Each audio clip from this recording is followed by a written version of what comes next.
ভাইয়ের কপালে দিলাম ফোঁটা, জমের দুয়ারে পড়লো কাঁটা। আমি মনে করি আইনসভায় এমন কঠোর আইন আনা দরকার যেখানে 7 দিনের মধ্যে এই খুনি এবং ধর্ষকদের একদম এনকাউন্টার করে মারা উচিত। যমুনা দেয় জমকে ফোঁটা, আমি দিই আমার ভাইকে ফোঁটা।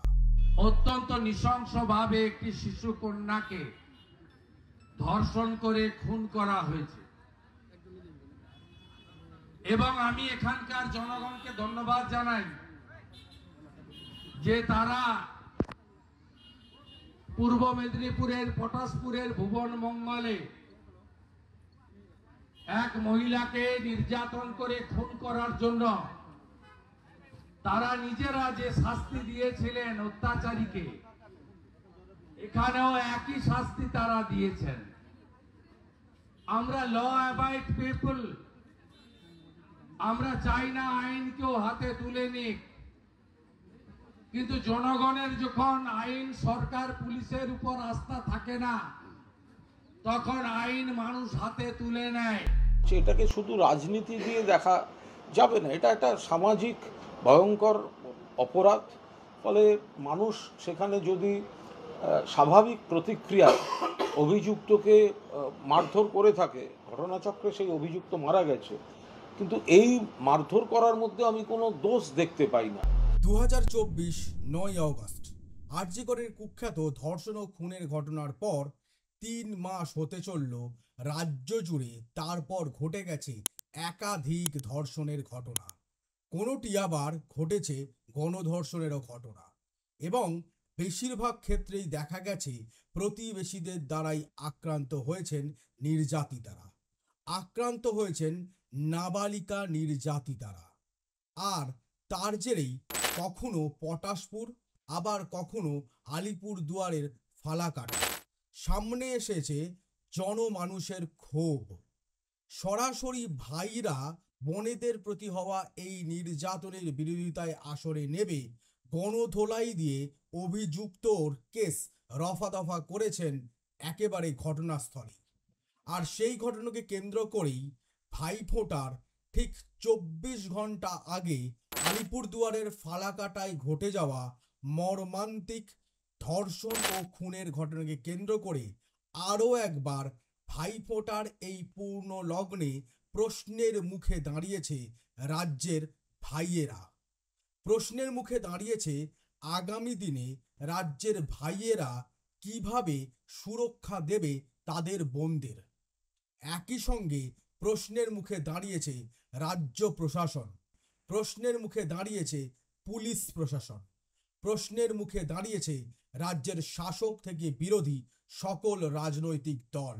পটাশপুরের পর আলিপুরদুয়ারের ফালাকাটার ঘটনার জেরে যে নাগরিক ক্ষোভ আমরা দেখতে পেলাম এবং যার জেরে গণধোলাইয়েই মূল অভিযুক্তর ঘটনাস্থলেই মৃত্যু ঘটল, সেই ঘটনাকে কেন্দ্র করে রাজ্য জুড়ে বর্তমানে একটি প্রশ্ন, তাহলে কি মানুষ প্রশাসনের ওপর থেকে বিশ্বাস হারাচ্ছে? প্রশ্ন উঠছে, মানুষ কি এই আরজিকর কাণ্ডের পর গত 3 মাস ধরে রাজ্যে দফায় দফায় ঘটে যাওয়া রাজ্যের একাধিক জেলার একাধিক ধর্ষণের ঘটনাকে সামনে রেখে বিচার ব্যবস্থা এবং প্রশাসনের প্রতি বিশ্বাস হারাচ্ছে? আর তাই জন্যেই কি মানুষ নিজের হাতে আইন ব্যবস্থা তুলে নিচ্ছে? এই একাধিক প্রশ্ন যখন আমাদের সামনে ঘোরাফেরা করছে, তখন আমরা আরও একটি ভাইফোঁটার সম্মুখীন। আজ সারা রাজ্য জুড়ে লক্ষ লক্ষ বোন তাদের ভাইয়ের কপালে করে আঙুল ছুঁয়ে ফোঁটা দেবেন, জমের দুয়ারে কাঁটা দেবেন, জমের মুখ থেকে ভাইয়ের অমরত্ব ছিনিয়ে নেওয়ার, ভাইয়ের অমরত্বের প্রতিশ্রুতি নেবেন। কিন্তু ভাইদের তরফে বোনদের সুরক্ষার প্রতিশ্রুতি কিভাবে দেওয়া হবে? সেই প্রতিশ্রুতি প্রশাসন কিভাবে দেবে? সেই প্রতিশ্রুতি বিচার ব্যবস্থা কিভাবে দেবে? আর এই নিয়েই হবে আজ আশীর্বাদ দ্য ট্রুথের চুলচেরা বিশ্লেষণ। কিন্তু আলোচনায় যাওয়ার আগে আপনাদের ওই একটা কাজ অবশ্যই করতে হবে। বিশেষ করে আজকে এই প্রতিবেদনটা যে বোনেরা দেখছেন, যে দিদিরা দেখছেন, তারা অবশ্যই এই কাজটা করে যান। আপনার একটি সাবস্ক্রিপশনই আশীর্বাদ দ্য ট্রুথের তরফে আমি আশীর্বাদ ফোঁটা হিসাবে গ্রহণ করব। আর একই সঙ্গে কমেন্ট বক্সে লিখে জানান আপনার মতামত। পারলে সাবস্ক্রিপশনের পাশাপাশি বেল নোটিফিকেশনটা ক্লিক করতে ভুলবেন না। আর একই সঙ্গে একটা লাইক করুন আর শেয়ার করে ছড়িয়ে দিন এই প্রতিবেদনটা অন্যান্য ভাই এবং বোনেদের সঙ্গে। আর তাই চলুন কথা না বাড়িয়ে বিস্তারিত আলোচনায় এগোনো যাক। আলিপুরদুয়ারের ফালাকাটা এবং তার 24 ঘন্টার মধ্যেই আলিপুরদুয়ারেরই কুমার গ্রামে ঘটা দুটি নাবালিকার সঙ্গে নক্কারজনক ধর্ষণের ঘটনা নিয়ে আলোচনার আগে আসুন দুটি সিনেমার উদাহরণ আপনাদের সামনে তুলে ধরি। সালটা 1972। হলিউডে মুক্তি পায় দ্য গডফাদার, যা হলিউডের ইতিহাসে অন্যতম একটি সর্বকালের সেরা এবং একই সঙ্গে পাথ ব্রেকিং সিনেমা হিসাবে আজও চর্চিত। মারিও পুসোর গল্প অবলম্বনে চিত্র পরিচালক ফ্রান্সিস এফ কাপলোর এই দ্য গডফাদার সিনেমাটির প্রথম সিনটি যারা দেখেছেন তাদের হয়তো মনে আছে। সিনেমার প্রথম দৃশ্যে আমরা দেখতে পাচ্ছি আমেরিকান নাগরিক এক ব্যবসায়ী যার নাম সালভাতোর কার্সিতো, তিনি আসছেন ডন কর্লিওনির কাছে। ডন কর্লিওনি, যিনি সেই সময় আমেরিকার মাফিয়ার অন্যতম একজন মুখ। অর্থাৎ যারা মির্জাপুর সিরিজ দেখেছেন, সেই মির্জাপুর সিরিজে কালীন ভাইয়ার চরিত্র আমরা যেভাবে দেখেছি, এই দ্য গডফাদার সিরিজে ডন কর্লিওনি হচ্ছেন সেই কালীন ভাইয়া, যে ডন কর্লিওনের কাছে আসছে সালভাতোর কার্সিতো নিজের মেয়ের ন্যায় বিচারের দাবিতে। তার মেয়েকে তার প্রেমিক এবং তার এক বন্ধু গাড়িতে করে ঘুরতে নিয়ে গিয়ে পাশবিক নির্যাতন চালায়, তাকে ধর্ষণ করে। প্রথম দফায় সে আমেরিকার একজন নাগরিক হিসাবে পুলিশ প্রশাসন এবং বিচার ব্যবস্থার উপর আস্থা রেখে পুলিশের দ্বারস্থ হয়। পুলিশ অভিযুক্ত দুজনকে গ্রেফতারও করে, কিন্তু আমেরিকার কোর্ট অফ ল অনুসারে সেই দুজনকে বেকসুর খালাস করে। কিন্তু সেই দুই পাশবিক অত্যাচারী সালভাতোর একমাত্র মেয়ের ওপর যে পাশবিক নির্যাতন চালায়, তাতে ভেঙে দেয় তার মেয়ের নাক, এমনকি তার চোয়াল প্রায় ভেঙে ঝুলিয়ে দেয়। তার মেয়ের মুখ বিকৃত করে দিয়েছিল।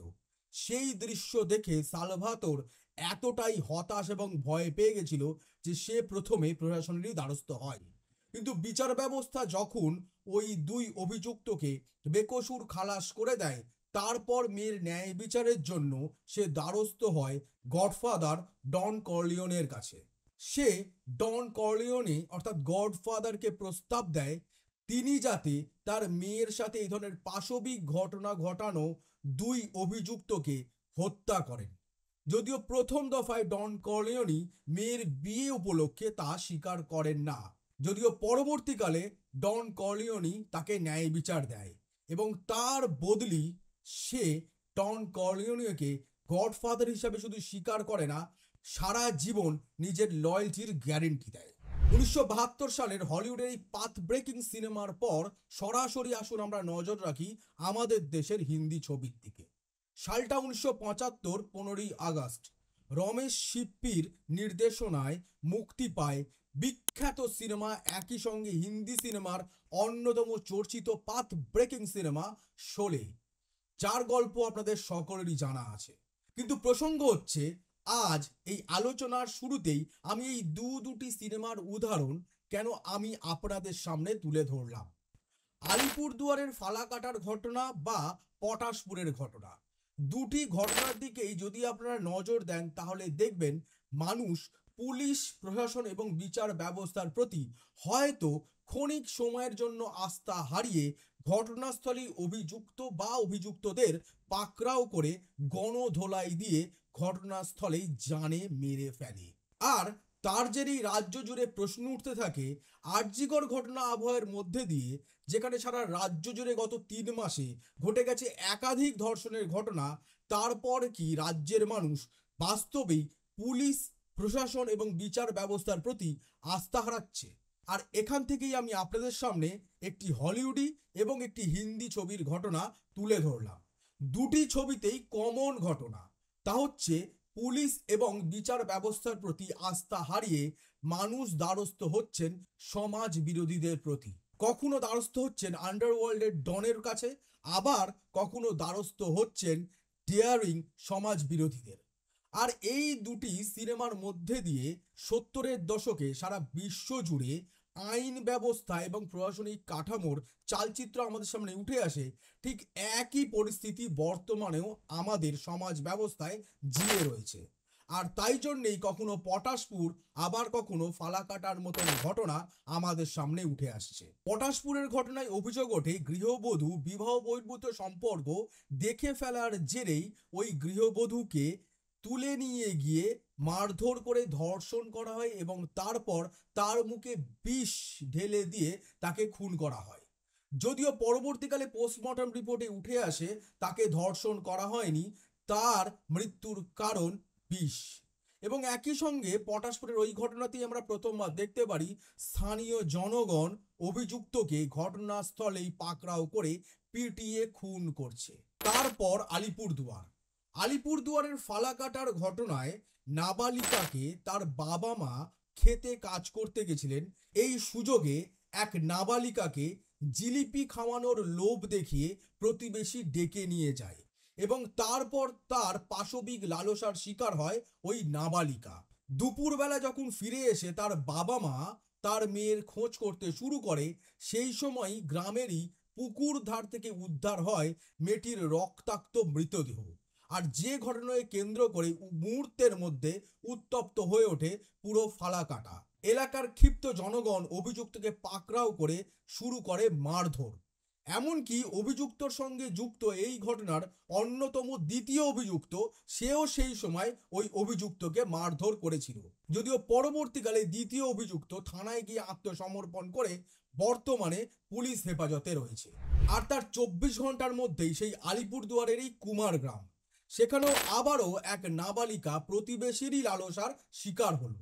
কিন্তু এখানে প্রশ্ন হচ্ছে, একদিকে যখন পটাশপুর এবং ফালাকাটার এই ঘটনার পর লিঞ্চিং অর্থাৎ গণধোলাইকে অনেকটা জাস্টিফাই করতে শুরু করেছেন আমাদের রাজ্যের রাজনৈতিক নেতানেত্রীরা, অর্থাৎ একদিকে শাসক দলের নেতা কুণাল ঘোষ যখন ফালাকাটার ঘটনাকে জাস্টিফাই করছে, এটাকে শুধু রাজনীতি দিয়ে দেখা যাবে না, এটা একটা সামাজিক ভয়ঙ্কর অপরাধ।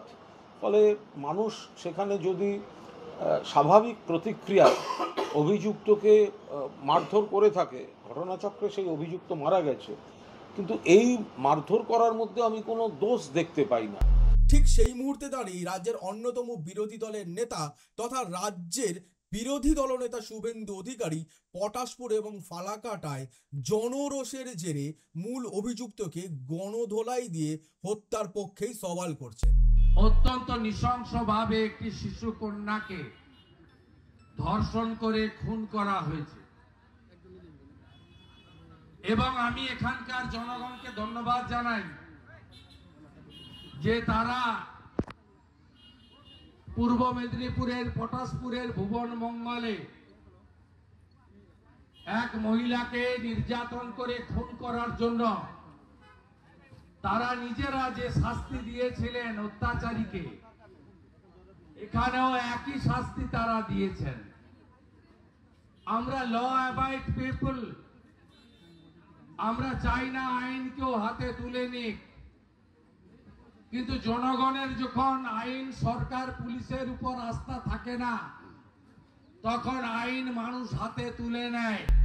যদিও তারা নিজেদের পিঠ বাঁচিয়ে ন্যায় এবং বিচার ব্যবস্থার প্রতি আস্থা রাখছেন, পাশাপাশি তারা এটাও বলছেন মানুষের তাৎক্ষণিক ক্ষোভের বহিঃপ্রকাশ, অর্থাৎ যখন নিজের বাড়ির মেয়ের সঙ্গে এরম ঘটনা ঘটে তখন মানুষের কাছে ঠিক আর ভুল সিদ্ধান্ত নেওয়া বড় কঠিন হয়ে পড়ে। আর তাই জন্যই মানুষ এই ধরনের ঘটনা ঘটাচ্ছে। কিন্তু আশীর্বাদ দ্য ট্রুথে আজ এই গণধোলাইয়ের তীব্র বিরোধিতা আমরা জানাচ্ছি, কারণ আমাদের রাজ্যের শাসক এবং বিরোধী অর্থাৎ শাসক দল তৃণমূল কংগ্রেস, বিরোধী রাজনৈতিক দল বিজেপি সিপিআইএম কংগ্রেস উভয়ই এই গণধোলাইকে জাস্টিফাই করার পাশাপাশি প্রশাসন এবং পুলিশ প্রশাসনের ব্যর্থতাকে সামনে তুলে ধরেই নিজেদের রাজনৈতিক এবং ভোট ব্যাংকে হাত শেখার কাজ শুরু করে দিয়েছেন। কিন্তু প্রসঙ্গ হচ্ছে, এই গোটা প্রসঙ্গকেই সকল রাজনৈতিক দলের তরফেই সামাজিক ব্যাধি হিসাবে ব্যাখ্যা করা হয়েছে। কারণ একটাই, পটাশপুরেও নয়, আবার আলিপুরদুয়ারের ফালাকাটাতেও নয়, দুক্ষেত্রের কোনোটিতেই যেহেতু নিজেদের রাজনৈতিক দলের কোনো কর্মী সমর্থকের নাম জড়ায়নি, তাই এক্ষেত্রে মানুষের জনরোষকে তারা জাস্টিফিকেশন দিয়েছেন। কিন্তু প্রসঙ্গ হচ্ছে, মানুষ আর কতদিন তাদের এই ক্ষোভের বহিঃপ্রকাশ করবেন প্রাথমিকভাবে পুলিশ, তারপর প্রশাসন এবং তারপর সুদীর্ঘকাল ধরে চলা বিচার ব্যবস্থার প্রতি। যে রাজনৈতিক দলের নেতানেত্রীরা আজ এই গণধোলাইকে জাস্টিফাই করছেন, যেহেতু এই গণধোলাই তাদের রাজনৈতিক দলের নেতা কর্মী সমর্থকদের বিরুদ্ধে কোনো হাতিয়ার হিসেবে উঠে আসেনি, সেই রাজনৈতিক দলের নেতানেত্রীরা আগামী দিনে যখন এই গণধোলাইয়ের প্রবণতা মানুষ তাদেরই রাজনৈতিক দলের নেতা কর্মীদের ওপর অ্যাপ্লাই করবেন, তখন কি তারা তাকে সমানভাবে জাস্টিফাই করবেন? অর্থাৎ ফালাকাটার ঘটনায় যেখানে নাবালিকার ওপর পাশবিক নির্যাতন এবং খুনের ঘটনাকে কেন্দ্র করে এলাকার মানুষেরা অভিযুক্তকে ধরে সুপারি গাছে বেঁধে পিটিয়ে হত্যা করার ঘটনা ঘটালো, সেখানে দাঁড়িয়ে সিপিআইএম নেতা সুজন চক্রবর্তী বিচার ব্যবস্থা এবং পুলিশ প্রশাসনের অপদার্থতাকে দায়ী করেও এই লিঞ্চিংকে জাস্টিফাই করলেন। তাহলে এবার সরাসরি সুজনবাবুর জন্য প্রশ্ন, তাদেরই দলের প্রাক্তন বিধায়ক তথা সিপিআইএম নেতা তন্ময় ভট্টাচার্যের বিরুদ্ধে ঠিক 4 দিন আগেই কলকাতারই এক ওয়েব পোর্টাল এবং ইউটিউব চ্যানেলের তরুণী সাংবাদিক শ্লীলতাহানির অভিযোগ তুলেছেন।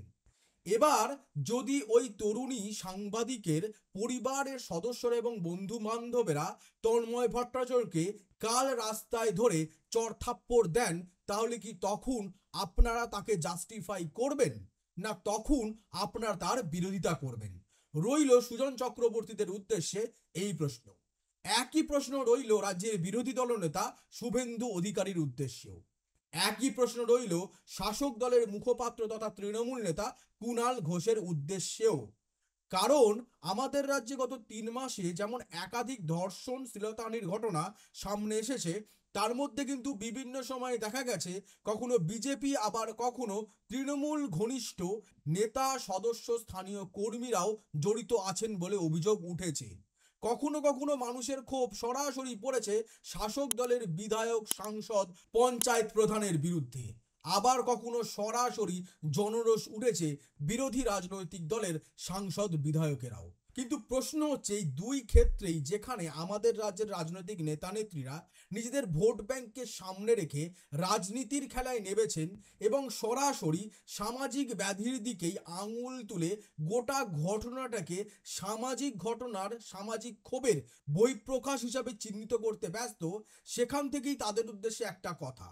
কিন্তু সেই কথা বলার আগে আপনাদের একটা কথা বলে রাখবো, এতক্ষণ এই প্রতিবেদনটা যারা শুনছেন তারা কিন্তু হয় অনেকেই তৃণমূলের সমর্থক, বা কেউ বিজেপি, কেউ সিপিআইএম, কেউ কংগ্রেসের সমর্থক।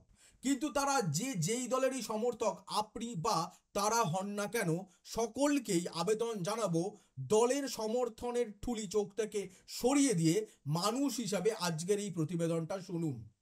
যে রাজনৈতিক দলের নেতারা আজ এই গণধোলাইকে জাস্টিফাই করছেন, যারা সরাসরি বলছেন সুদীর্ঘ বিচার ব্যবস্থার প্রতি মানুষ আস্থা হারাচ্ছে, মানুষের ক্ষোভ তৈরি হচ্ছে, বিরোধী রাজনৈতিক দলগুলি বলছে শাসক দল এবং তার প্রশাসনিক ব্যবস্থা এবং পুলিশ ব্যবস্থার প্রতি মানুষ আস্থা হারাচ্ছে বলেই এই ধরনের ঘটনা ঘটাচ্ছে, মানুষের কাছে শাসক দল বিশ্বাসযোগ্যতা হারাচ্ছে, শাসক দল মানুষকে দেওয়া কথা রাখতে পারছে না বলেই এই ধরনের ঘটনা ঘটছে বলে যে বিরোধী দলের রাজনৈতিক নেতানেত্রীরা বারে বারে সরব হচ্ছেন, সেই সকল রাজনৈতিক দলের নেতানেত্রীদের উদ্দেশ্যে একটাই প্রসঙ্গ, আপনারা ফি বছর ভোটে সাধারণ মানুষকে একাধিক কথা দেন, কিন্তু সেই কথার কতটা আপনারা রাখতে পারেন? যদি হিসেব কষা যায় তাহলে দেখা যাবে 5 বছরের মধ্যে আপনারা ভোটের সময় যে 10টি কথা দিয়েছিলেন তার একটিও অক্ষরে অক্ষরে পালন করতে পারেননি। তারপরেও 5 বছর পর যখন ভোট আসে, আপনারা ভিখারির মতন হাত জড়ো করে প্রায় বাটি নিয়ে ভোট ভিক্ষায় বেরিয়ে পড়েন বাড়িতে বাড়িতে, রাস্তায় রাস্তায়। কিন্তু এবার এখান থেকেই ওঠে প্রশ্ন, একবার ভাবুন সেই সময় যদি মানুষের এই ক্ষোভ আপনাদের দিকে পড়ে। ইতিহাসে রাজনৈতিক নেতা নেত্রীরা যারা কথা দিয়েও কথা রাখতে পারেনি এবং তারপর তাদের বিরুদ্ধে মানুষের ক্ষোভের ঘটনা একাধিক রয়েছে। 1945 সালে দ্বিতীয় বিশ্বযুদ্ধের শেষ লগ্নে যখন ইটালি দ্বিতীয় বিশ্বযুদ্ধে পরাজিত হয়েছে, ঠিক সেই মুহূর্তে ইটালি ছেড়ে পালাবার চেষ্টা করেছিলেন বেনিটো মুসোলিনি। তাকে ইটালির জনগণ হাতে নাতে ধরে ফেলে এবং তারপর শুরু হয় গণধোলাই। সেই দিন ঘটনাস্থলে যারা উপস্থিত ছিলেন তাদের বর্ণনা অনুসারে গণধোলাইয়ের জেরেই বেনিটো মুসোলিনির মৃত্যু হয়েছিল। আবার অনেকের মতে বেনিটো মুসোলিনি প্রায় আধমরা হয়ে গেছিলেন। যখন আধমরা অবস্থায় বেনিটো মুসোলিনি পড়েছিল রাস্তায়, সেই সময় ঘটনাস্থলে একজন মহিলা আসেন, যে মহিলার একমাত্র ছেলেকে ফ্যাসিস্ট পার্টির বিরোধিতা করার জন্য মুসোলিনি বাহিনী রাস্তায় গুলি করে খুন করেছিল। সেই মহিলা জনসমক্ষে এসে নিজের নিম্নাঙ্গের অন্তর্বাস খুলে মুসোলিনির মুখে প্রস্রাব করে দেন এবং তারপর কোমর থেকে পিস্তল বার করে মুসোলিনির মাথায় তিনটি বুলেট দেগে দেন। আর তারপর বিক্ষুব্ধ জনতা মুসোলিনির ওই মৃতদেহ টানতে টানতে তুলে নিয়ে গিয়ে টাঙিয়ে দিয়েছিল লাইট পোস্টে। 24 ঘন্টার বেশি সময় ধরে মুসোলিনির নিথর দেহ ঝুলেছিল লাইট পোস্টে। যে মুসোলিনি ফ্যাসিস্ট পার্টিকে সামনে রেখে ক্ষমতায় এসেছিল, ইটালিকে স্বপ্ন দেখিয়েছিল প্রথম বিশ্বযুদ্ধের পর ইটালিকে প্রবল শক্তিধর দেশ হিসাবে ঘুরিয়ে দাঁড় করবার প্রতিশ্রুতি দেওয়া বেনিটো মুসোলিনি যখন এক নায়কতন্ত্রী নেতা হিসাবে সারা দেশ জুড়ে এক নায়কতন্ত্র কায়েম করে, তারপর মানুষ বুঝেছিল নিজেদের ভুল। আর সেই ভুলের খেসারত মানুষকে দিতে হয়েছিল দ্বিতীয় বিশ্বযুদ্ধের মধ্যে দিয়ে অক্ষরে অক্ষরে, এবং যার ফল পরবর্তীকালে ভোগ করতে হয়েছিল বেনিটো মুসোলিনিকে। শুধু বেনিটো মুসোলিনি নয়, চলে আসুন 2011 সালে। মিশরে বিপ্লব শুরু হয়েছে।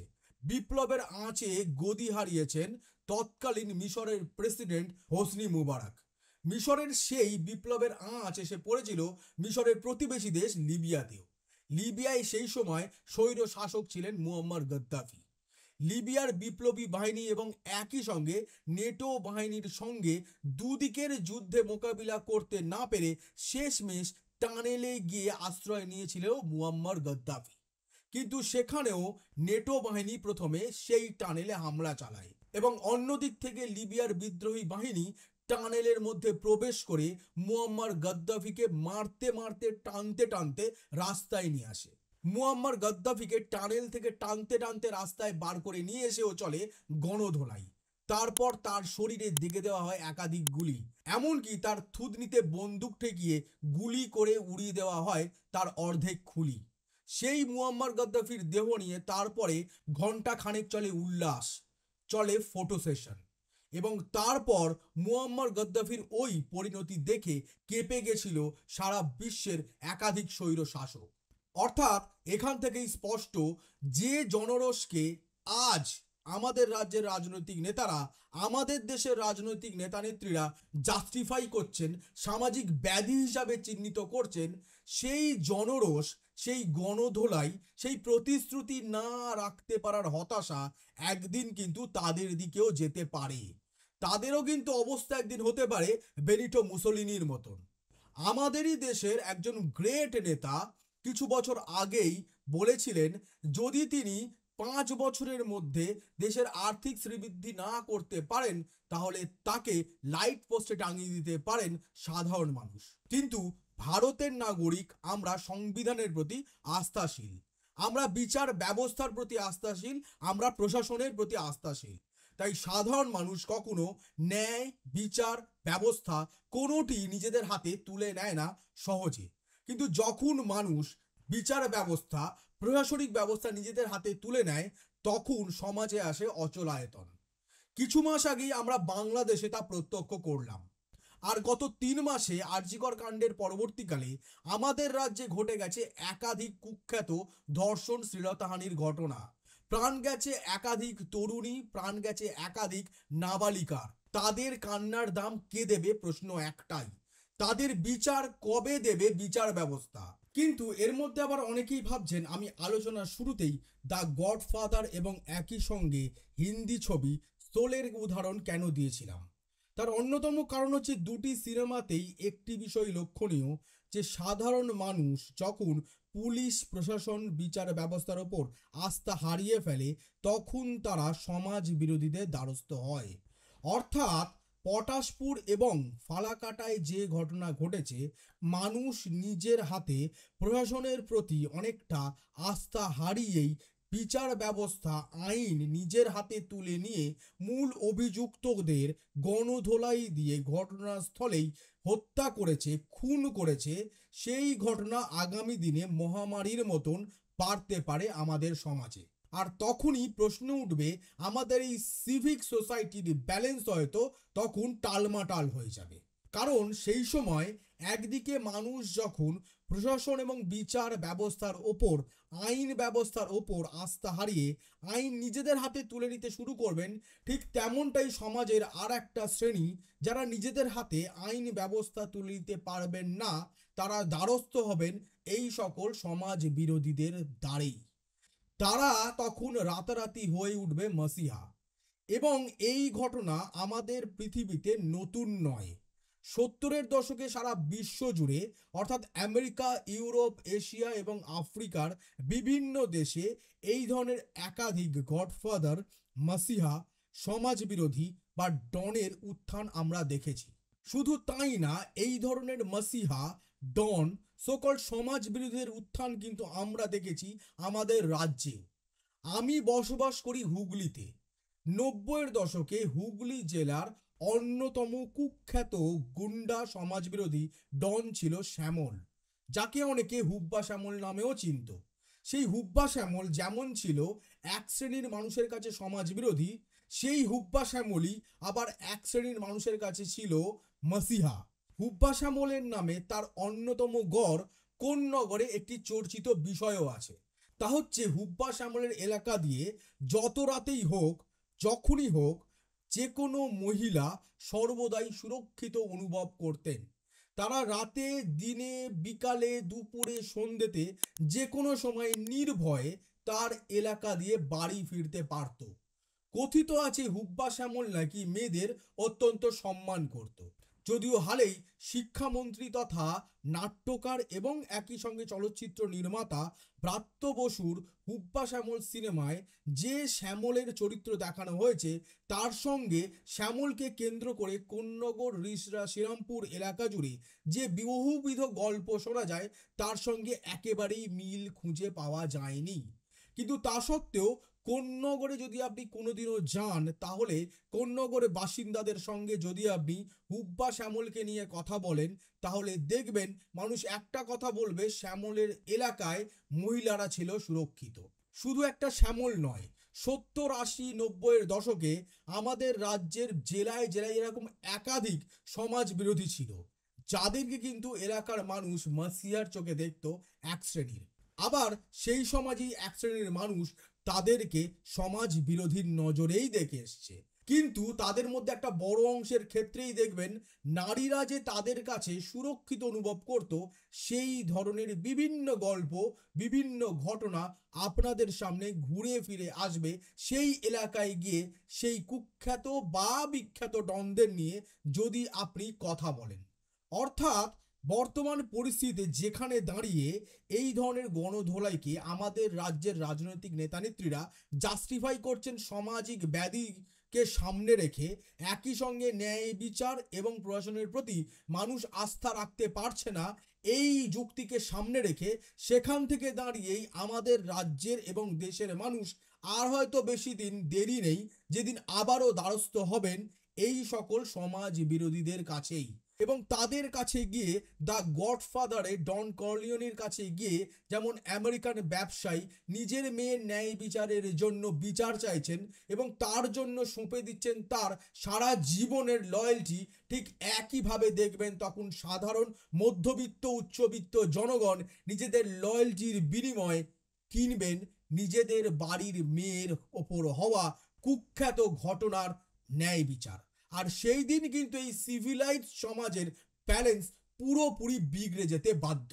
আর তখনই সরাসরি প্রশ্নের মুখে দাঁড়াবেন আজ যে রাজনৈতিক দলের নেতানেত্রীরা এই গণধোলাইকে জাস্টিফাই করছেন, তারা প্রশাসনের তরফে দফায় দফায় যে অভিযোগ উঠছে, যে অভিযোগের প্রথম ধাপেই সরাসরি আমরা সাধারণ মানুষ পুলিশের দিকে অভিযোগ আঙুল তুলছি, সেই পুলিশ যেদিন সরে যাবে, সেই পুলিশ যেদিন সত্যিটা মানুষের সামনে তুলে ধরবে, সেই পুলিশ যেদিন বলবে যে রাজনৈতিক নেতা নেত্রীদের অঙ্গুলি হিলনের জন্যেই তারা 100% সেবা দিতে পারেন না সাধারণ মানুষকে, সেই দিন কিন্তু সাধারণ মানুষ এই অব্যবস্থার জন্য আর পুলিশকে দায়ী করবে না।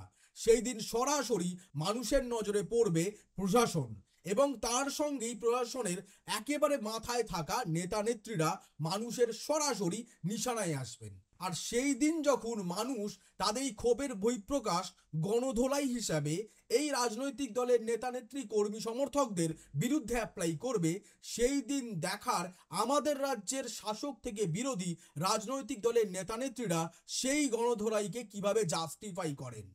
বা সেই দিন দেখার আছে যখন মানুষের গণধোলাই আমাদের রাজ্যের রাজনৈতিক দলগুলির নেতা নেত্রী সমর্থকদের পিঠে অনেকটা শাসক দলের নেতা অনুব্রত মণ্ডলের কথায় চরম চরম ঢাকের বাদ্যির মতো বাজবে। সেই দিন দেখব আমাদের রাজ্যের শাসক থেকে বিরোধী রাজনৈতিক দলের নেতা নেত্রীরা এই গণধোলাইকে এবং একই সঙ্গে এই ধর্ষণের ঘটনাকে সামাজিক ব্যাধি হিসেবে দাগিয়ে দিয়ে গণধোলাইকে জাস্টিফাই কতটা করেন। আর সেই সব দিকেই নজর থাকবে আমাদের, নজর রাখুন আপনারা। আর ততক্ষণ দেখতে থাকুন আশীর্বাদ দ্য ট্রুথ। আমি আশীর্বাদ, নমস্কার।